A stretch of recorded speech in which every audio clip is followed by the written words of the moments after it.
Welcome to the League of Women Voters Macomb County Candidate Forum for the offices of Mayor, Clerk, and At-Large City Council. My name is Catherine Laboon, and I am the President of the League of Women Voters of Macomb County.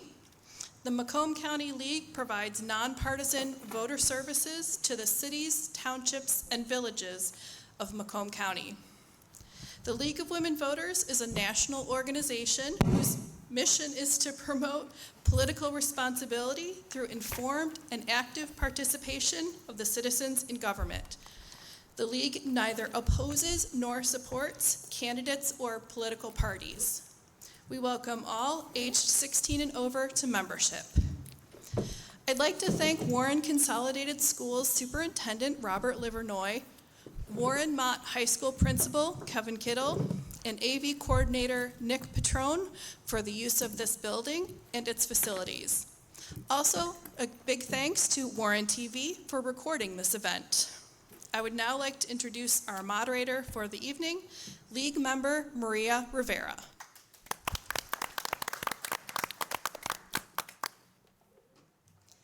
Hello, everyone. Thank you for joining us this evening. This is the candidate forum for the City of Warren for the general election, which will be held on Tuesday, November 7th, 2023. My name is Maria Rivera, and I've been a member of the League of Women Voters for more than 20 years. The Macomb League covers voter services like this forum for cities, townships, and villages throughout Macomb County. We're all volunteers helping to conduct this forum tonight. Some members this evening, including myself, are Warren residents. Our residency status has no effect whatsoever on the conduct of this forum, or any for that matter. All candidates will be treated fairly and equitably, as in every forum we conduct in Macomb County or elsewhere. At this time, I'd like to ask you to please silence your cell phones and note that electronics of any kind are not to be used during the forum. We do not tolerate personal attacks by candidates or members of the audience, and such attempts may result in the removal of that individual from the forum.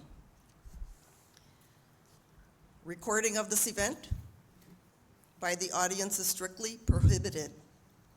Candidates have agreed that they, their organizations, and their supporters will not use the video recording or any audio or video clips for political advertising or other purposes. Candidates may place a link to the entire forum recording on their websites. The recording is the property of the League of Women Voters. No campaign materials of any kind are allowed on the school grounds, particularly in the forum room. The Warren Consolidated School District does not permit solicitation on school property. This includes printed campaign materials. However, audience members may meet the candidates after the forum concludes if the candidates are available. The format for this forum has been established by the League of Women Voters. The format was reviewed with and agreed to by each candidate prior to the forum. The audience is instructed to hold any applause until after the forum is concluded. This forum is about the presentation of the candidates and their opinions to enable voters to make an informed decision at the polls. Statements expressed by the candidates are not endorsed nor opposed by the League. Also, the League of Women Voters does not certify any candidate responses to questions as accurate. Voters are encouraged to fact-check information shared at this forum. All candidates registered with the Macomb County Clerk for Warren offices, including official write-in candidates, have been invited to participate in the forum. Tonight's forum includes the offices of Mayor, Clerk, and Council at Large. Next week's forum, to be held October 12th, will cover city council candidates for districts 1 through 5, and that will be at the same location. Each candidate will be allowed a 1-minute opening statement, a 1-minute response to each question, and a 1-minute closing statement. In alphabetical order, the candidates running for this election are, for mayor, and this is for a 4-year term, George Demas, Michelle Nard, and Lori Stone. Ms. Nard is a write-in candidate. For city clerk, for a term of 4 years, Sonia Boffa and My Song, excuse me. For city council at large, there are 2 seats open, each for a 4-year term. And we have Marie Adkins, Donna Kaiser-Kalmartin, Dave Dwyer, Jocelyn Howard, Angela Rogensees. Ms. Howard is a write-in candidate. All candidates unable to participate were also invited to submit a 1-minute statement if they wished it to be read by the league moderator, myself. Prior to the start of the forum, no statements were received by the league. Questions can be asked to the specific office, or if the requester feels it's relevant to the other offices, for instance, questions can be directed to all or just one office. Actually, we decided that we're going to allow all the candidates to weigh in on every question that's asked, whether it concerns their particular office or not.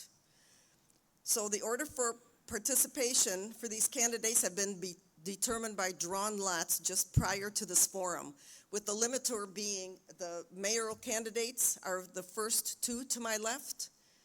Then there's 1 clerk candidate, 1 city clerk, who came this evening, and then the last 3 will be for council at large. Please, when you write your questions, we do have people circulating through the audience to circulate cards and pencils. If you have questions, please write them on a card. If you need more than 1 card, ask for more cards. Please, 1 question per card. They will be sorted by league members, and the sorting is for redundancy and for inappropriate language. And today, helping out this evening are the greeter, Bill Demling. Wait, hold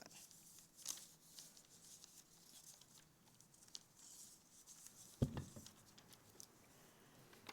Right, okay. Yes. Greeters are Bill Demling and John Ketters. We have the question gatherers, who are Terry Gibb, Nancy Demling, Kathy Novak, Kathy Ketters, Jerry Burden, and Jerry DeMare. We have question sorters, Catherine Laboon and Sylvia Kakalsa. And we have our forum coordinator, Kathy Poor. She worked very hard to put this together this evening. And we also have our timekeeper, Nanette. Is Nanette here? Very good, thanks. Thanks, Nanette. Nanette Norbakish. And she will be holding up, you get a 1-minute time. She'll be holding up 15 seconds left to your response, and then a stop when you are to finish your sentence quickly. And, we're going to move on to the next question.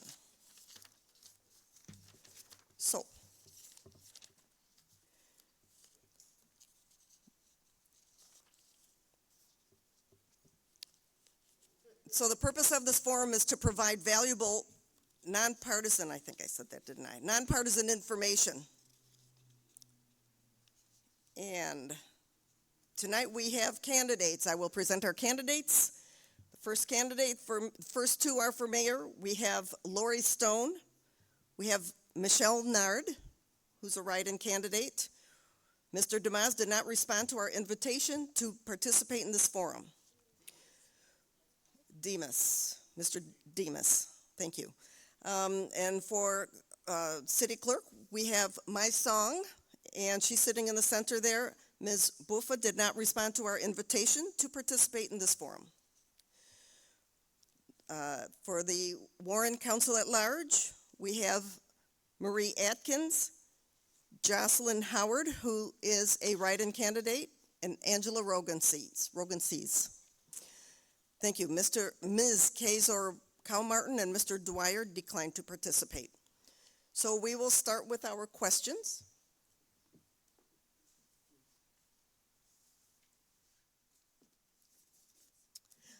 Yes, we're going to start with, good idea.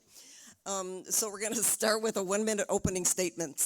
Thank you, Ms. Stone. So Ms. Stone, why don't you go ahead, please? Good evening. Thank you for this opportunity to participate. My name is Lori Stone, and I'm a candidate for mayor of Warren. I'm proud to be currently serving my 3rd term in the state legislature for the 13th House District. I'm proud to be a voice and advocate for our community in Lansing. I've served 4.5 years. I've served both on the west side and the east side. I've represented pretty much 95% of Warren's population at this point. I'm proud of the service I've provided to our community. I'm always present. I am here to answer calls for assistance. I'm proud to have served over 4,000 requests for assistance navigating state bureaucracy. During COVID, we were able to assist over 2,000 residents with navigating the unemployment crisis. I'm proud to serve our community, and I'm looking forward and I'm committed to working with anyone our community elects as their voice and representative in local government. Thank you, Ms. Stone. Ms. Nard, 1-minute opening statement. My name is Michelle Nard. I am now in my 2nd term as County Commissioner. I also am Vice Chair of SIMCOG, Southeastern Michigan Council of Governments. I also sit on their Regional Review Committee, as well as their Traffic and Safety Task Force. I'm also a member of MAC, which is Michigan Association of Counties, and I sit on their Agriculture and Tourism Committee, as well as I sit on the TIFA Board, and I also work with the 8 Mile Boulevard Association, and I also am a member of the CCAB Juvenile Justice Center. I am happy to be here today. I thank them for allowing me to be here as a write-in candidate. I've been a 20-year resident of Warren, and the reason that I chose to write in was because after the general election, I got several calls regarding the results, and they just felt like they wanted to get a better choice, so I stepped in to be a better choice. And there's more I'll give you as we go along, because we only got 1 minute. Thank you, Ms. Nard. Please hold your audience until the end. Thank you. Ms. Song, please, 1 minute. Thank you, Maria, and thank you so much to the League of Women Voters, Macomb County Chapter, for putting this candidate forum together. And I thank all of you for sacrificing your Thursday to join us as well, and I hope that you'll take whatever you learned tonight to share with your neighbors, friends, and family. I am a county commissioner serving my 2nd term on the Board of Commissioners, and I have represented 75% of Warren between my previous district and my current district. I am a mother to 4 children who all attend Warren Consolidated Schools, and I have lived here in Warren for over 20 years. My parents were a part of the Hmong ethnic tribe in Laos, and my father was recruited by the U.S. when he was 17 years old to fight alongside American soldiers. My family had to flee Laos into Thailand, where I was born, and I came here when I was 3 years old and moved to Warren in 2003, right after high school, to attend the College for Creative Studies. I never thought I was going to run for office, but I didn't see anyone that looked like me, and so that's why I knew I had to step up. Thank you. Thank you, Ms. Song. And next, Ms. Adkins, who's a write-in candidate. No. I'm sorry. I'm sorry. That's all right. She's not a write-in candidate. She'll be on the ballot. Thank you. Good evening, everyone, and thank you for having me here. My name is Marie Adkins. I am a registered nurse with over 12 years of experience in healthcare. I believe I developed the skills, critical thinking, problem solving, and compassionate leadership that will equip me in serving our city and advocating for funding that can help improve the lives of every resident in our city. Aside from being a registered nurse, I am a member of the Michigan Council of Nurse Practitioners. I am in graduate school at Michigan State University pursuing my advanced degree in psychiatric mental health nurse practitioner. My reason is that I believe I can make positive change. This is why I'm running, and so I hope that you research all the candidates and make an informed decision, and that I hope you consider me in November. Thank you. Thank you, Ms. Adkins. Next, we have Ms. Howard, and she is a write-in candidate. Thank you so much, Maria, and thank you to the League of Women Voters. Again, my name is Jocelyn Howard. I was in the primary. I lost the primary by 1/8 of 1%. I am the former chair of the Warren Planning Commission, served as the chair for 7 years, served on the Planning Commission for over 12 years. The reason why I'm in the race is because many residents have come up to me, and we took an analysis of the city to really determine if the city 4 years from now will look like what it looks like now. And many citizens are concerned that nothing is changing in the city of Warren, and that's because we need to change leadership, we need to change the impetus of what we're doing. And so my campaign is really about servitude. Who is actually serving your community? Who's actually putting forth efforts to change the community from the outside in? So again, my name is Jocelyn Howard, and I am your write-in candidate for Warren City Council. Thank you, Ms. Howard. And last but not least, Ms. Rogan-Sees. Thank you. Can you hear me? Okay. My name is Angela Rogansey. I am one of your current at-large city council members here in Warren. I'm born and raised in Macomb County. I've been in my home for 14 years. Went to Michigan State University, then DePaul University for graduate school. I've been working professionally for about 20 years, mostly in nonprofit organizations, helping to support the most vulnerable in our community. I ran for office in 2019, like many folks here.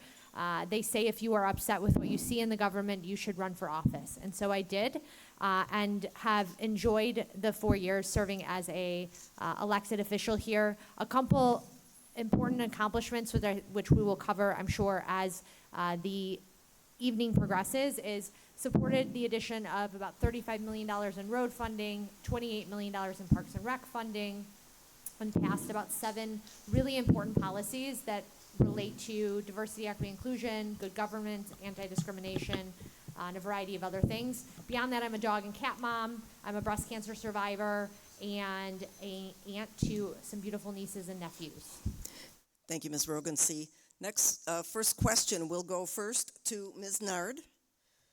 Ms. Nard, what do you think are the primary issues facing the city, and how would you address them? You have 60 seconds, 1 minute. The primary issue is communication. There's not enough communication between the office of the mayor and the council. Until we learn to communicate and talk to one another and solve problems, we're always going to be in this never-ending whirlwind of dysfunction. I was just at a conference just the other day for 3 days, and we were in Kalamazoo. They're smaller than us, and they had a beautiful downtown, a really beautiful place for us to go and entertain. And I just felt bad that Warren didn't have it. I took a lot of pictures. I didn't put them on Facebook because I kind of felt bad that we have no place to go. And that's one of my main things that I want to do is to get on the board and to show people that it doesn't matter if you have an R or D behind your name. If you're a human being, you should be able to work together. And that's what I'm going to do. A Michelle Nard administration is going to work together. And you don't have to like me. You don't have to love me if you don't want to. But you do have to respect me. And I'm going to respect everybody else. That's just it. Thank you very much, Ms. Nard. Ms. Song, what are the major issues, and what would you do about them? Major issue related to the clerk's office, I believe, is the lack of voter engagement and residents not knowing who their representatives are or their elected officials and how to seek that information. Warren has the lowest voter turnout in Macomb County. Last year, 45%, and this year, 18%. And last year, because we had the governor race and several proposals, but even overall, we were the lowest voter turnout. So my plan as clerk is to host a number of town halls across our city and to go into our high schools to talk about the importance of civic engagement and voting, because it's so important for everyone to have a voice at the table. That's what will make our city that much stronger. Thank you. Thank you. Hold on 1 second. I've been asked to, when you speak into the microphone, everybody, please back up a little bit. I think that's why we're getting a little bit of the feedback coming on. So try that, and we can maybe do a test 1, 2 before you start your answer, okay? So next is Ms. Adkins. What are the primary issues facing the city, and how would you address them? When I go knock doors, can you hear me? Okay. When I go knock doors, people always tell me a couple of the most important issues right now in our city. First is our aging infrastructure, and that includes our roads and public facilities. To address this, of course, we need to advocate for funding in the local, state, and federal level for us to be able to do the work. And we can also partner with other companies, like private companies, that will help. We can apply for grants. We just really need funding for that. And also, we have to have a planning commission for that as well. We need to plan for long-term, not just short-term solutions. So we can probably think of innovative solutions to improve our roads and our public facilities. That includes our parks as well. Another issue is our increasing taxes in our city. A lot of people are really concerned about that. I know taxes are important to fund essential services, and I'm all for that, but people want to see a tangible benefit of where their money is going to. So thank you. Thank you, Ms. Adkins. Ms. Howard, if you want to just do a test 1, 2, 3 before you start talking, so, just to make sure Sure, 1, 2, 3. Is that good? everybody can hear? Okay. Thank you, Maria. I would just address, and I said this during the primary, when I was on the Planning Commission, we had an opportunity to implement the new master plan, something that had not been done in over 50 years. One of the things that somewhat stalemates the city is the fact that we're not operating under the plan that's currently enacted. We spent some over $300,000. And in that plan, it talks about roads, it talks about parks, it talks about development, it talks about infrastructure, it also speaks about housing. And if we're going to spend that level of dollars and yet and still not implement the vision of the city, this is where we have such a roadblock, is because the concerns of the citizens are not being implemented. What we have is a lot of bickering, we have a lot of petty politics, but the will of the people is not being brought forth. So I believe one of the biggest things is that we're not actually doing what the citizens want that would make us a progressive city. And if we start by this live existing document that we have, I believe we'll start movement. Thank you. Thank you, Ms. Howard. And Ms. Rogan, if you're confident with your mic, go ahead and answer that question, please. 1, 2, everyone hear me? No. No. Okay, how about this? No. How about now? I don't think it's on. One second, sorry. Just 1 second. Go ahead, try now. How about now? Excellent. Okay, so the city has a number of issues. One is civility and leadership, both in the administration and on city council. We need a tremendous amount of work around infrastructure. We also need to focus on thinking through how we are funding our unfunded pension liabilities. So I'm going to focus on infrastructure in this question. Candace Miller, who is our Public Works Commissioner, spent time in Lansing the past 2 years. She was able to secure $70 million in state dollars to fund public works projects in the city, in the county. Warren will benefit from some of that. The city of Warren administration was able to secure $1.5 million. We have a tremendous opportunity with aging water infrastructure, road infrastructure. We have a wastewater treatment facility that a lot of people aren't aware of, plus our parks and recreation, which needs hundreds of millions of dollars because they've been disinvested in for a number of decades. So advocating at a federal and state level are going to be important to pull down additional funding. Thank you, Ms. Rogan. And Ms. Stone, would you want to do a test 1, 2? How is that? Loud and clear? Okay.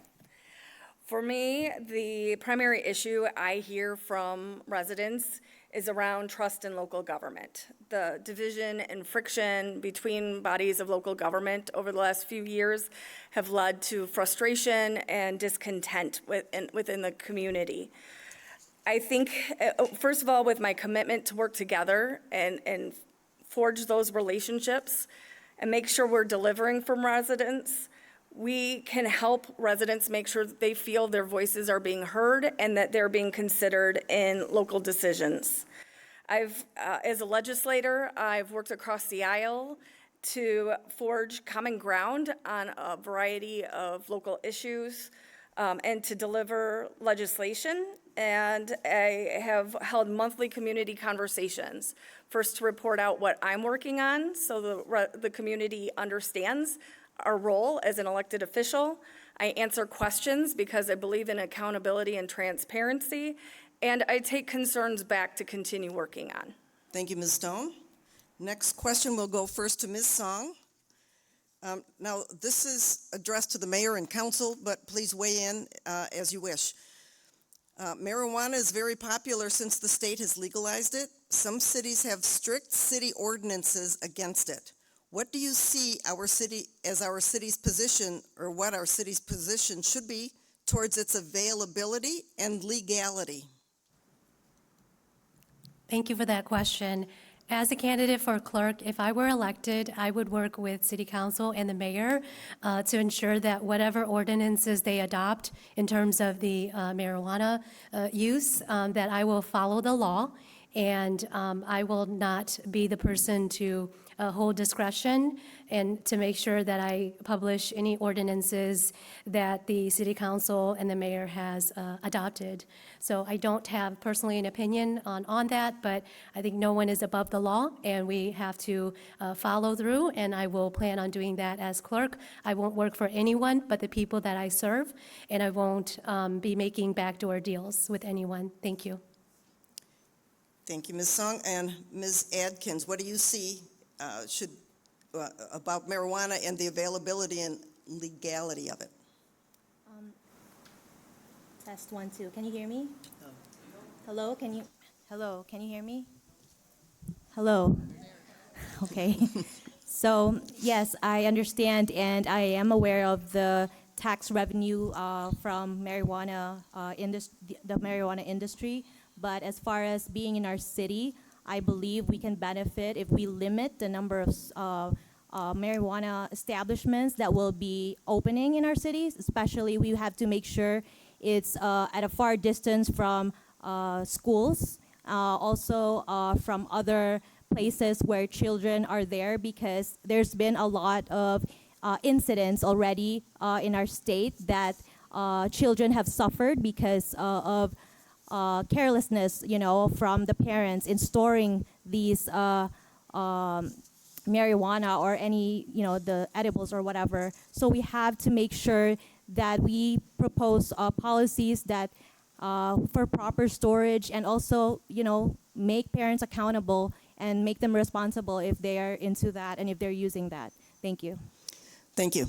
And Ms. Howard.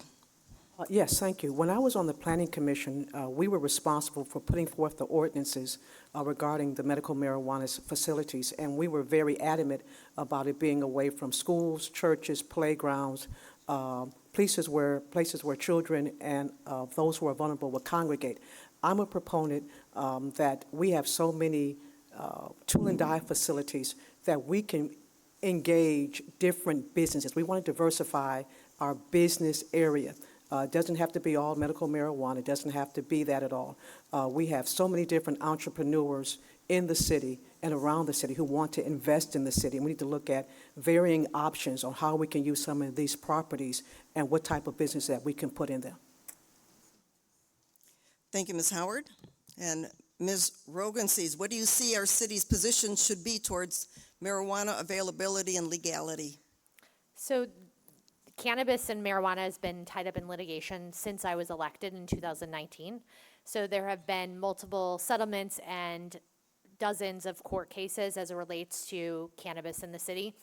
I've voted to turn down what I deem excessive number of dispensaries, so retail locations. I've supported and voted in favor of reductions in those numbers. Medical marijuana is legal in the city. It's currently tied up in the Supreme Court. I'm happy to educate anyone on where we're at, because it is a very complicated scenario on how we got here and what licenses exist. The city does have a third of the state's grow licenses, which I think is an important thing to note that a lot of people don't realize. And in addition, I'm supportive of the business revenue that we get, but in moderation, because as many folks, we all live in the city and we want our city to capture tax dollars, but also be mindful of our neighborhoods and keeping those cohesive. Thank you, Ms. Rogansey. And let's see, Ms. Stone, marijuana, its availability and legality? Yes. So I think my colleagues have done a good job summarizing where we are as a city as far as the residents have authorized the sale of marijuana in the community, and it is in the courts to decide at this point. At this point, the market determines how extensive those licensure are. So we're across the state seeing a saturation of markets and businesses closing because it's not a sustainable market value. And so at that point, that's what decides the economics of it in our community going forward. I'd also like to share my experience as part of the Warren Centerline Prevention Coalition over the last 4.5 years. We are a group of dedicated community leaders committed to make sure, especially our youth, understand what the legalities are. Remember, legal marijuana doesn't mean legal for everyone, and making sure that they're making healthy choices. Thank you, Ms. Stone. And Ms. Nard, what do you see our city's position should be towards marijuana availability and legality? I'll deal with the legality of it first. Marijuana is legal, and regardless if we have it or not, people are going to cross 8 Mile and buy it. So what we're going to wind up doing is missing out on the revenue from it. And with EV vehicles coming, we're going to lose the gas tax, so we're going to need a tax base somewhere. I had a son, he passed away at 6 years old back in 1982, and they gave him marijuana, and that helped him. It was medical. So I'm not against it, but I do want to monitor where you put it, how much of it you're going to have. But to just dismiss that and dismiss the income that would come in from that in this third largest city, and we're looking for funds as it is, we need to kind of examine that and not just dismiss that altogether. That's one thing about being a leader. You got to make hard decisions. You're going to make some decisions that somebody's not going to like. If everybody likes what you're saying and doing, then you might want to check your ability, what you're doing, if everybody likes it. So I know that I'm going to probably, bump some heads or whatever, but I want to make decisions that's good for this entire city, from the east to the west. Thank you. Thank you so much. Please hold your applause. And let's see, next question will go first to Ms. Adkins. What specific What specific policies will you enact to improve transparency of city government? Hello, 1, 2. Yeah, do a 1, 2, 3. 1, 2, 3. No. Hello, 1, 2. 1, 2. Hello, 1, 2. Mic test. There. Okay, it comes on and off. So I am to improve transparency in our city. Hello. There, okay. To improve transparency in our city, I would like to vote for an ordinance that would have a Department of Neighborhoods in our city. This will serve like a centralized hub where residents can call in and, state their issues, their concerns, and at the same time, this will be the same team that will monitor and, make sure there are updates and their voices are being heard. Other than that, I would also like to vote for an ethics ordinance where we shouldn't have elected officials or people that work for the city that gets involved with dark money PACs, because this really is the opposite of being transparent. We want all the candidates to have a level playing field, especially for new ones such as myself, and that we could run for office in. Thank you. Thank you. Thank you so much. Ms. Howard, how do we improve transparency of city government? I've said for a number of times that I would support an office of ombudsman. That would be that area where someone could come in and take care of the issues and the complaints in the city. Too many times these issues and complaints are being lodged within city council, within the mayor's office. I think that in order to move Warren forward, we do need to find a place where every office has a level of, as Marie said, ethics and also accountability. But I think that a lot of times what happens is that we lodge a lot of the complaints in these administrative offices, and those individuals take those opportunities by which to leverage those complaints. So, Office of Ombudsman, and then from there also having an ethics ordinance that each politician or each office should be able to sign off of and be held accountable to. Thank you. And Ms. Rogancy, Transparency in Government. I 100% support an ethics ordinance, so I agree with my colleagues. Two things that we have passed since I've been on council that have not been published by our existing clerk is an ordinance limiting advertising at public expense that would require a disclaimer if folks are advertising or using tax dollars to advertise.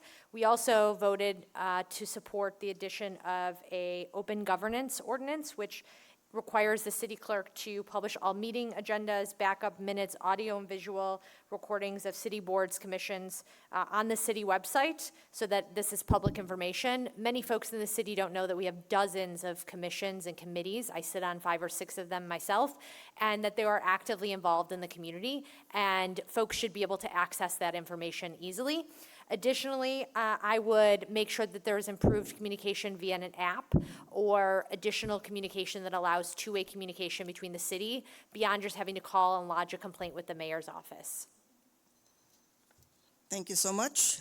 Next, Ms. Stone, Transparency in City Government. Thank you.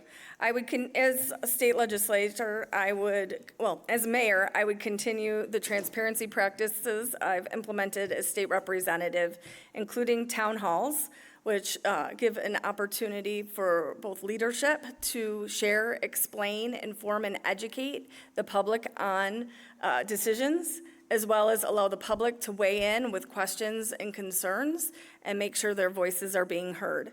In addition, I'll make sure that we keep up communications, whether it's through newsletters, electronic, printed, mailed, or otherwise, as well as social media. And I'll make sure that department heads are regularly reporting to City Council on projects, what they're working on, and answering questions. Thank you. Thank you, Ms. Stone. Ms. Nard, what specific policies will you enact to improve transparency of city government? Well, transparency is going to start on the day of election. So I think that everybody should examine the candidates that you're choosing and see what they've done before. How transparent were they before? If they weren't transparent in their previous job or in their previous elected position, 9 times out of 10, they're not going to be transparent after you elect them to this next position. So it's going to start there. We need to start on the day of election picking the right people. And Commissioner Song can tell you, on the Board of Commissioners, every board, every department comes before the Board of Commissioners, and they tell us what they're going to do with their budgets, when they're going to have that project done, how long it's going to take, if they bidded the project out. So they need to be able to come before the people, and we need to elect a mayor that's going to allow that to happen. And if they're having backdoor meetings now, before they get elected, they're going to have backdoor meetings then. So just wise up, everybody, and choose people that ain't tied to every other thing, but tied to you. I'm tied to the people. Thank you very much. And Ms. Song, the Transparency in Government. People should have confidence in our city government, and unfortunately, we have had residents that have been locked out of meetings. As a commissioner, I have always abided by the Open Meetings Act. All of our meetings are open to the public and recorded, available on YouTube. I will make sure as clerk that we don't hold meetings in private, that we record all meetings. That means council, boards, commissions, and stream if we need to, as necessary. I would like to also update our software program so that meeting minutes and agendas are easily accessible by the residents. In terms of an ethics ordinance, the county does have one, and it specifically states that no candidate should be seeking donations from those that are seeking contracts with the county. And so I'd like to really see an ethics ordinance that is similar to the county. And we also have an ethics board that is appointed by the board, and they oversee any ethics complaints. Thank you. Thank you so much. Next question will go to Ms. Howard. There is a glaring disparity between North and South Warren. The vast majority of residents of color live south of 696. What 3 steps will you take in your first 90 days to address this divestment? Thank you for that question. That's really been the heart of my campaign. Everything south of 696 has really has suffered, and so there are 3 things that I have. The first thing we can do in government, I did speak to Angela about this before, is number 1, putting forth within the buying contract a 3% set aside for minority or women-owned businesses. You need to attract new businesses. Number 2, we need to attract businesses where the residents on the south side can have an opportunity for $30 an hour jobs. I'm not giving residents $30 an hour jobs. What I'm saying is that when businesses come into the city, some of those jobs should have a set aside for Warren residents whereby they can actually make a sustainable living. Number 3, also having a low-income fund by which residents can fix up their homes. The current one puts a lien on your home. If you're going to beautify the city, it has to start with home ownership. And I would love to get back into that question a little bit more, but there is a great disparity. Thank you so much. Ms. Rogansey, the 3 steps in the first 90 days to address this divestment. Work with the new administration coming in. So City Council is the fiduciary funds programs and efforts. We don't create them. We create policy and also fund programs and projects. So working collaboratively with the various aspects of the community and making sure that we are thinking equitably about where investments go over the next 2 to 5 to 10 years. I think that's an important part, but you start with where people are and listening to what they need and want in their community. If they need a new play structure, then we should be building for that. We should be always assessing equitably where things are going, particularly as it relates to funding and programs and projects. If Ms. Howard wants a $30 an hour wage, there is a bill in the House called the Death Star bill that preempts local government from setting wage requirements. I'm not necessarily saying I'm in favor of it, but we don't as a local body have the ability to set wages in the city unless the legislature removes that barrier from us. Thank you so much. And Ms. Stone, first 3 steps in 90 days. Yes, so I grew up at 9.5 in Ryan, proud to be raised in Fitzgerald Public Schools. After earning my teaching degrees, proud to come back to Fitzgerald Public Schools and teach and serve my community, invest in my community as a volunteer first, and setting down roots here, and with a commitment to make our community a better place. As state representative, I've shown that commitment to community by making sure I locate community conversations in the south end of the city, both when I served the 28th House District and now currently is the 13th House District. I also make sure that I go out into the community for person-to-person porch conversations regularly. I would have targeted geographic outreach within my office. And in addition, I would be hosting community conversations in order to figure out what that development, that economic development looks like. We talk about the downtown, but walkable Warren isn't at 12 and Van Dyke if you live at 8 Mile and DeQuinder. Thank you so much. And Ms. Nard, please. First off, we need to tell the people on the south end to get out and vote, because it's known, the numbers tell you that they don't get out and vote. So it's hard to have people come to you and complain when they don't vote. So if you don't vote, then you're not going to get what you need. So examine your candidates, get out and cast your vote. Then after you cast your vote, hold that candidate accountable. Call them, talk to them, come to the city council meetings. It's maybe, 10 people in the audience, 11, 12? That audience should be full of people in there telling the people you elected what you want instead of just complaining. Number 3, really there is no number 3. If you do them 2 things, you got everything taken care of. Get out and vote and hold the people that you voted for accountable. Thank you, Ms. Nard. And Ms. Zong, what 3 steps will you take in your first 90 days to address the divestment between North and South Warren? Thank you for that question and for acknowledging the disparities across our city. I've actually moved 4 times in Warren. I know this city inside and out. I lived in every zip code. And these are deep systemic issues that cannot really realistically be addressed in 90 days. And we certainly can't entirely depend on City Council and the mayor and the clerk to fix these issues. These are very deep systemic issues that we can't fix in 90 days. But what I plan on doing as clerk is showing up for the community, going door to door. That is something that I have done the past 3 years. I have knocked on 5,000 doors just this year alone. And I hear the concerns from the community members in the South End that they have felt forgotten. So my plan is to host town halls and meet and greets and community conversations as well, and to invite other elected officials to join me. Thank you. Thank you. And Ms. Adkins, 3 steps in 90 days.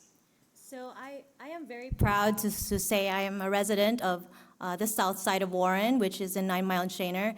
Correct me if I'm wrong, but I think I am the only citywide candidate who lives in the south end of Warren.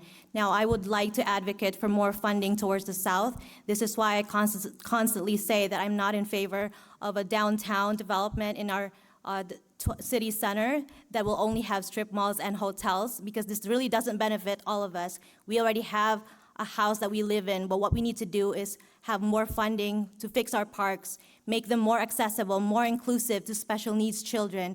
This will encourage young families to come here and live here in our city and invest back and give back to the community. Aside from that, we should also have funding for quality education. Warren schools have, the quality have been falling. This is what I've researched compared to other nearby cities. So we should definitely invest in more funding towards quality education and, of course, public safety, because if we are safe and we have good schools, then people will come here. Thank you. Thank you so much. Next question will go to Ms. Rogan C., and I apologize, I think I've been saying her name wrong this evening. It's Rogan C., not Rogan C's. So Ms. Rogan C., please. ADA guidelines have been openly ignored by our building and planning department. Our city experts have only a couple of hours of web-based instruction. How will you specifically improve our despicable ADA compliance? Thank you. This is an ongoing issue with the administration. We have appropriated money and have set a 5-year plan through ordinance that was championed by my colleague, Jonathan Lafferty, with some residents. We have to continue to appropriate money each year for capital expenditures, particularly as it relates to the city buildings. So ramps, handles, all of the things that we take for granted if you are able-bodied, making sure that our commercial buildings are adhering to the parking allocations that they're required. We have a plan. We have to continue to appropriate money to at least our city buildings and think through how we are going to bring all of our commercial buildings up to compliance. Our Parks and Rec is also an easy place for us to appropriate funding to ensure that our parks are accessible and that we continue to make sure that the community is accessible by all. Thank you, Ms. Rogan C. And Ms. Stone, how will you improve ADA compliance? To improve ADA compliance in Warren, we need to make sure anyone we hire for positions have a background with experience and qualifications. And we have to make sure that we are enforcing those ordinances that are on the books to make sure that they are ADA compliance when we're building both municipal but also commercial. We also need to make sure that we improve our parks. Our parks are for the public, and they need to be accessible and inclusive. In addition, at the state level, I have served on the Disability Caucus and worked on statewide initiatives, including expanding ADA to make sure that we have universal height adjustable changing table equipment, and I would love to include some of that equipment locally. Thank you. Thank you. And Ms. Nard, how do we improve ADA compliance? We follow the law. ADA is a law. Let's follow it. Let's hold those that offended accountable, whether they're your friend or whoever it is, you're a business owner that you know, you grew up with, it doesn't matter. If they're not following the law, make them follow the law. And then when we're erecting new buildings, let's make sure that they consider that. When I sit on the SIMCOG board with the Traffic and Safety Division, they always tell us about the funding that's coming in, and I always say, did y'all consider ADA compliance? I always say that because of Mr. Tony Baker. And Commissioner Song, along with the other commissioners, we did a proclamation to that regard, recognizing that day. And I think that everybody needs to be conscious of that. Until you are unable to take a walk or to get up a step, you don't realize how important that is. And we need to start caring enough to do enough. And if you see somebody not taking care of that law, say something to one of your officials, and then we'll take care of it.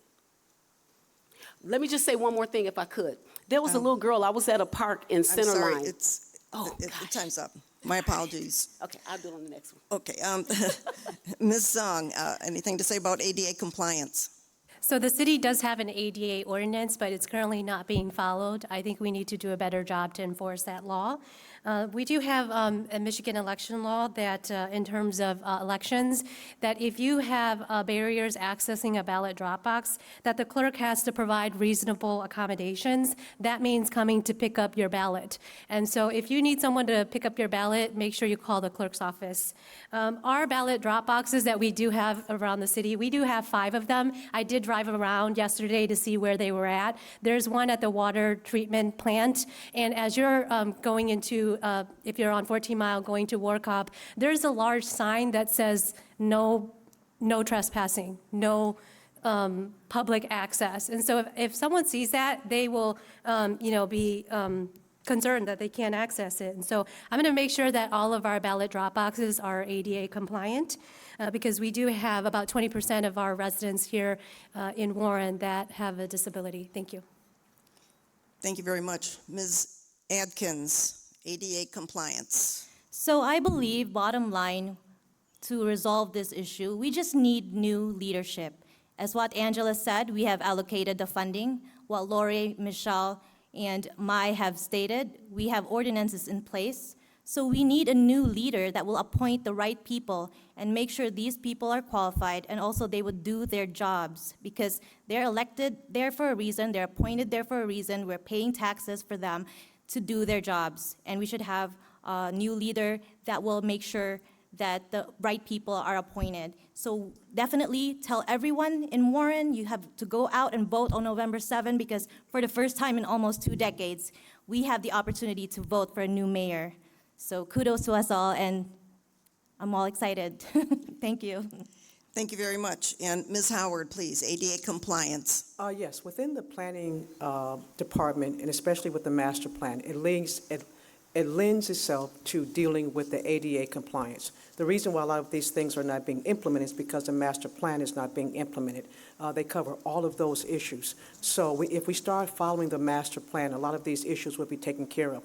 But I do want to circle back to the last question again about the $30 an hour, because I do want to be clear. Warren has 70,000 people who come into the city per day to work. And everyone who's coming to Warren to work is not getting paid $15 an hour. Some of those jobs can be for Warren residents, so they don't have to leave out of the city. I'm not saying that we should make a law that should be $30 an hour. I'm saying that we should advocate for that. When businesses come in, there should be a set aside for Warren residents. We did it when I was on the Planning Commission at the logistics plant right there at 9 Mile and 9 Mile and Hoover. We advocated for job readiness training, we advocated for high-paying jobs, and we advocated for improvement on the south side of that block. It can be done. Leadership. Thank you. Thank you very much. Next question to Ms. Stone. Let's see. What would you do to get the parks up to speed? Well, I'm glad to say we've already taken the first step. The legislature has invested $1.5 million into Warren Parks, and I'm anxious to get to work with the Parks and Recreation Department, Council, and identifying how we can use those funds to both improve accessibility and inclusion in our parks, But it takes a longer vision. It takes a 10-year strategic plan. We have 30 parks. That means we need continuous ongoing maintenance and upgrades. That means 2 to 3 parks a year need to be addressed, what we need. That includes bathrooms that are accessible and open and clean. It means that we have to play structures that are safe and inclusive. We also need to make sure that our parks reflect the residents that are using them. With 28 parks, we have the opportunity to offer a variety of activities and make sure that the people in the neighborhoods have what they're looking for as far as different activities available. Thank you very much. Ms. Nard, what about those parks? Very quickly. I was at a park in Centerline, and there was a young girl. She was in a wheelchair, and her little brothers and sisters were running and playing, and she got to the part where they were all playing, and she couldn't get there, and she had a fit, and I felt so bad for her, and they couldn't even pick her up to even get her to the park because there was nothing she could ride on. So we need to make sure that we get these parks to accommodate children like that. All children should be able to get on that park. And then simply as far as getting the bathrooms clean and working, the people that we hire need to be doing their job. And so we need to make sure that the people we appoint is making sure that the people that they hire is doing their job. And that's why, see, I'm not tied to anybody. I'm tied to one person. That's it. And I'm going to do what he tell me to do. So if we just get out of this party thing, because all of these races are nonpartisan. So we need to deal with the people over politics. And if we do that, we can get things done. But as long as we're listening to what everybody else is telling us to do, and we're not going in this area and seeing what needs to be done, we're going to keep having this problem.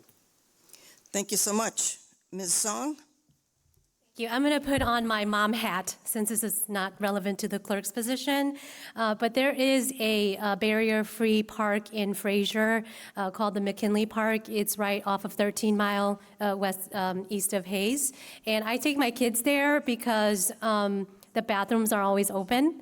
And so I think the bare minimum is that we need to make sure all of our bathrooms are renovated and open. And the city has a significant amount of ARPA money that has not been allocated, and that money needs to be allocated by 2024. And so I would hope that, whoever is in the new administration, that they utilize some of that funding for our parks, because then if you don't, then that money has to go back to the federal government. And I've also heard from parents who have kids who play baseball at Helmich Park. They'd really like to have red clay because it's a lot safer. They're out there playing and they're slipping and sliding. And then half of the time they play in Sterling Heights, and it's like night and day. So it's very unfortunate, but I hope the next administration will fix that. Thank you so much. Ms. Adkins, the parks? Yes, so we already have funding. We need to appoint the right people who will do their jobs. But for me, it's also important to engage the community. We have to let our residents take part in the decision-making process. Like I said, transparency is important in local government. We need to earn back the trust of our residents. So in order for that, we have the open meetings and town halls, and also a centralized hub online where we could just easily go and look at where our tax dollars have been spent or will be spent. We need to know the plans of the city, of our elected officials. That way we can engage and also participate in that decision-making process. So I believe that's the most important thing as well, aside from allocating funding and aside from making sure that people with the right qualifications are put in place to do their jobs. Thank you. Thank you. And Ms. Howard, the parks, please. Yes, this is a major issue in the city of Warren, and while Warren has limited resources, the answer to this question is private partnerships with our parks. Many of the cities around us, Sterling Heights, St. Clair Shores, and Detroit, have partnered with their local business community to improve their parks. Warren is not going to have enough money in the current budget to allocate all of these dollars for all of the parks. However, if you partner with a business community, we have GM sitting right here in the center of the city, and you don't see GM with a footprint at all in our parks. We need to invite them to the table and have them have a commitment to help us beautify our parks. You only need is a business-private commitment. Thank you so much. And Ms. Rogenseed. So play and Parks and Rec are a very important aspect of my life. I spent about 8 years, 11 years total, working on behalf of an organization called Playworks, which focuses on helping to ensure that children across the state of Michigan have access to safe and healthy play every day. Since I've been on City Council, we've supported about $28 million in park funding, which includes some renovations at Miller Park, Austin Danis, BB Park, and a number of others. The reality is we probably need $100+ million to even get our parks to a place where we can have a rotating maintenance, where we're improving the capital investments every year. I advocated for $1 million for bathroom upgrades at Helmich Park because they are so horrible. And based on the assessments to get them ADA compliant, that will fix one. So we're talking about millions and millions of dollars to get our parks to where they need to be, and we just have to work with our state and federal government to pull those monies down. I agree with Ms. Howard with private-public partnerships as well could be helpful. Thank you, Ms. Rogansey. The next question, with your permission, I'd like to just ask the clerk, and then we have time for one more question after that for the whole panel, if that's okay. Okay, so Ms. Song, what actions will you do to improve voter turnout and ballot access? So I think this is my last question. I just want to say thank you. It's been an honor to sit up here with these fine women who are so, confident. And to increase our voter turnout, we have a diverse community with different needs. There are language barriers, disability barriers that we need to address.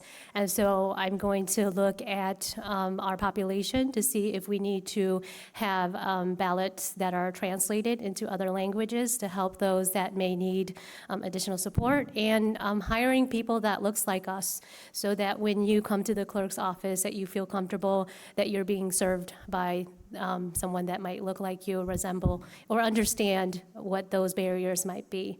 And also being in the community, I don't plan on sitting behind a desk. I certainly want to, and I'm very excited to go into the community, whether that is senior citizen halls or in the classroom. Thank you. Thank you very much. Now, this will be the last question, one more question, and that will be for everybody, and we'll start with Ms. Nard. How would you develop and strengthen partnerships with other cities or municipalities? This was actually directed to the mayoral candidates, but everybody will have an opportunity to answer if you wish. How would you develop and strengthen partnerships with other cities or municipalities, Ms. Nard? I've already started that. When I became county commissioner, I partnered with SIMCOG and MAC on purpose. I joined those organizations on purpose so that I could meet people from other parts of the state.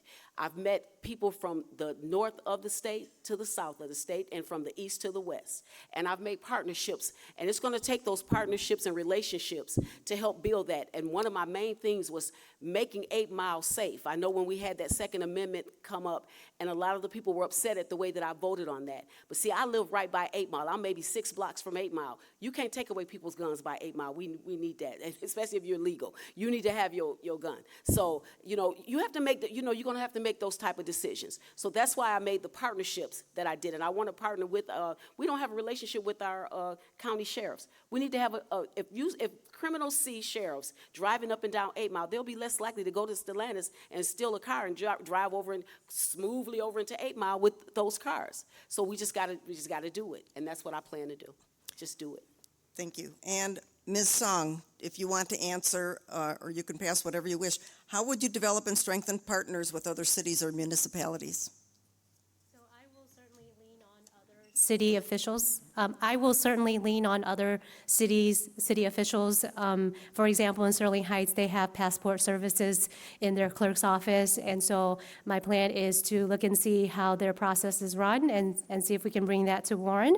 We also have our 10th Congressional District office here in Warren that also offers passport services too. So there are some things that we can certainly look at to see how they are doing it and to make it better for our city, because there's no point in reinventing the wheel. A lot of cities do this very well. And so I will have an open door policy and to make sure that I learn from them. Thank you. Thank you. And Ms. Adkins? Yes, I believe it is important to maintain an open communication and develop relationships with other elected officials in other cities, because I believe, each one of us is different from the other. We all have different priorities, we have different values, we come from different backgrounds in life, but the important thing is to work together, share ideas, and basically work for the people, because that's what we're here for. We are elected by the people, so we could do work that would serve their best interests at heart. So this is all I can say for that question. Thank you. Thank you. And Ms. Howard, strengthen partnerships with other municipalities? Yes, in order to strengthen partnerships, you must have a history of doing that. My life has been centered around working both with the business community, unions, the philanthropic communities, as well as schools. When we talk about bringing these entities together, you have to bring the healthcare industry, you have to bring the nonprofit industry, you have to bring business and labor. My life has been centered around that, so that wouldn't be an issue for me, but we have to have a mindset that would say that we're going to introduce and invite people to the table to move us forward. Without that open mindset, we're going to still have these same issues repeating, but we are at the brink of doing something great in this city, and I'm so very, very excited. And I'm just saying, all you need is a proper leadership, but I've been doing this for years. Thank you so much. Ms. Rogansey?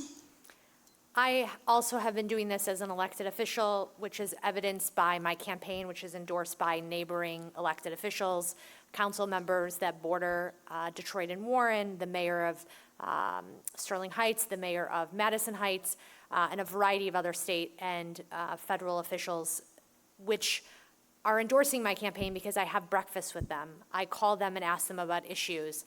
I seek mentorship and thought partnership with them on how to solve major issues that are happening in the city that will help me be a better elected official. And so I would continue doing the work that I've already been doing. I also sit as president of a national organization of elected municipal leaders, and I attend the National League of Cities Conference on my own dime to better understand what other people are doing across the country that we can bring back to Warren that will make our city better, but also allow me to learn so that I can better represent the folks that are in this room and the 137,000 bosses that we all have as elected officials here in the city.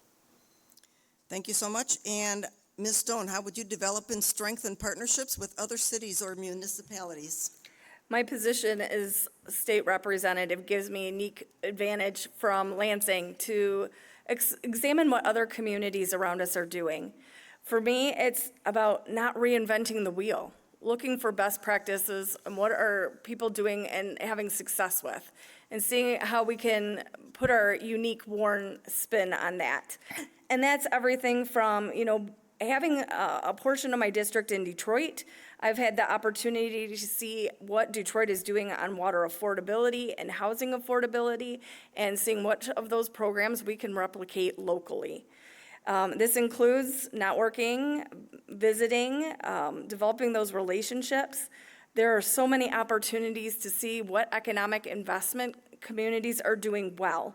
When I go to other communities, I'm picking up parks and recreation catalogs. I'm looking for social opportunities that are things that I think people in our community would enjoy as well. Participating in conferences and opportunities to collaborate. Thank you so much. We'll now go to the closing statements. Everybody is allotted 1 minute for their closing statements. We will start in the reverse order of the opening statement. So we will start with Ms. Rogansey. You have 1 minute, please. So I want to say thank you so much for everyone here participating today. If you could tell a few of your neighbors to vote November 7th on or before. This is much bigger than me. This is an opportunity for the city to take a step forward. As someone mentioned, that we have the first time in nearly 16 years to elect a new mayor. We have the opportunity to welcome a number of new city council members and potentially move the city in a different direction. So my closing statement is just to implore you to make sure that you vote and that you study and educate yourself on the candidates that best align with you, and also have a demonstrated track record of serving the community through their professional life, but also through their elected office if they are in one. So thank you everyone for engaging tonight, and I'm always available for questions via my cell phone or email. Would love to earn your vote. Thank you so much. Ms. Howard, your closing statement. Thank you so much, League of Women Voters. Again, my name is Jocelyn Howard. I am your write-in candidate. Just put Howard on the write-in section of the ballot under City Council at large. The reason why I'm running, and I hope you understand, is that Warren is at an impetus here. And if you see Warren in 4 years the same way you see it now, then there's no hope. I'm sharing with you that the reason why we can change today is because we change our mindset.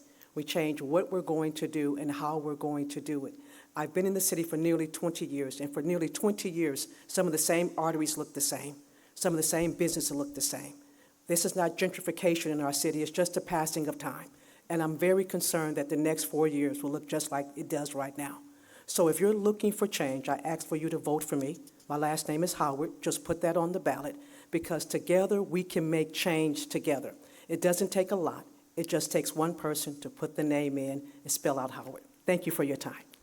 Thank you so much. Ms. Adkins, your closing statement. Thank you, Maria. Thank you to the League of Women Voters for having me here, and thank you everyone for coming. Contrary to the attack ads that were mentioned about me, I am not a politician. I am a registered nurse. I am one of you. I am a working mother of a special needs child, a wife of a union member in our community. And like you, I am not satisfied with the status quo, and this is the reason why I'm running and, doing this, because as a registered nurse, I have a good paying job. Honestly, I don't need this position, but because I am a concerned citizen, I want to live in a city where I can have opportunities, better opportunities, and a greater future for my son, then this is why I'm doing this. I am going out of my shell. I don't have a track record because, like I said, I've been in healthcare for over 12 years, but I believe my skills have helped me equipped with skills that will tackle our challenges in our city with empathy and with compassion. And also, my nursing skills have honed my ability to collaborate with other candidates or elected officials if given the chance. Thank you. Thank you so much. And Ms. Ms. Song. Thank you all so much for sticking with us. You guys are the real MVPs tonight. If you are on the fence about casting your ballot for a candidate, I would implore you to cast your candidate for the one that will show up, the ones that have shown up and that will continue to show up for you, even as an elected official, and to vote. I used to be someone that thought that my voice and my vote didn't matter. And as a parent now, I understand how important it is for all of us to vote. And so you have lots of choices. You have a choice in a candidate or several candidates that are not tied to the old guard, that will work independently for you and will only listen to you and no one else. So thank you. Thank you so much. Ms. Nard? Hello, I am Miss Nard, Michelle Nard. I'm the mother of 23 grandkids. I have 4 children. My sons were busy. And so I'm just asking you to take a pen to the polls and write in N-A-R-D, Nard for mayor. That name is the spice that was used to anoint the feet of Jesus when he was going to Calvary. We all know Warren can use an anointing. We could need some some seasoning, and I plan to bring that. So I don't have any fancy speeches for you or any of that. So I'm just going to tell you, and I'm going to ask you to write in N-A-R-D if you want a better choice. I'm that better choice. Thank you so much. And 1 minute closing statement for Ms. Stone. Thank you. When I speak to voters, I remind them that every election is a job interview. We're here to answer your questions so you can find the candidate that is your best fit going forward. I hope you base that decision on qualifications, experience, and character. And if you didn't get your questions answered here tonight, make sure you make the time and reach out to the candidates. Do the research, but if you want a specific answer, talk to us. Get the answer, and then it's up to you to make the judgment. I lean into listening, learning, in order to lead. And that is my promise to the community. I look forward to working with you and for you. Thank you. Thank you so much. I wanted to point out that we do get to as many questions as we can, and we try to make them as diverse as possible, which is why we sort for redundancy. I know some of you can't see, but we have a lot of questions that we did not have time to get to. And we apologize for that, but we do the best we can, and so I hope you got something out of it. I'd like to thank the candidates for participating at the Warren Mayoral, Clerk, and Council at Large Candidate Forum. I also wish to thank our league members for volunteering to help and use their time this evening. Thank you again to Warren Consolidated Schools for the use of this building and also for filming, and to Warren TV. Finally, we'd like to thank you, our audience, for your kind attention and participation. A link to the recording of this forum will be available on the League of Women Voters Macomb County website and on our YouTube channel and on Warren TV. The League of Women Voter Michigan electronic voter guide covering this and other Macomb County races is available on vote411.org. That's vote411.org and is linked to our website. The primary election is Tuesday, November 7th, 2023. You can verify your voting registration status and track your ballot by visiting vote411.org, michigan.gov/vote, or by calling your city clerk. Note that you can register to vote up to and including on election day. To do this, you need to go to the clerk's office and be ready to vote. If you're mailing your ballot back, we suggest you do it by October 15th. Be sure to sign the envelope, seal the envelope, and deliver it to the clerk. Sign, seal, and deliver to the clerk. You can also take it to the city's ballot drop box. All ballots must be received on or before Tuesday, November 7th at 8 p.m. to be counted. All polls are open from 7 a.m. to 8 p.m. Thank you, and good evening.